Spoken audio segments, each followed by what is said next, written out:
Hello, everybody, and today we're going to talk about the difference between how many and how much and how long. Okay, let's look at the differences with some examples. So, how many and how much we use to count things, right? So, let's look at some examples. How many is for countable things, so things you can count. Okay, so it's 1, 2, 3, 4. If that's possible, then you use how many. So how many cars are on the street? Okay, you can say, oh, there's one car on the street when we use the numbers. And how much is for uncountable things you can't count or are difficult to count. So how much hair do I have? It's quite difficult, right, to say 57 or 200. It's kind of too difficult, right, for us. And the difference then with how long, so how long we use for time and distance.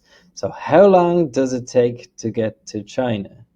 Okay, so we're kind of thinking about the time here, could also be the distance, but mainly it's for time. We use this a lot in English for time. How long does it take to get a haircut?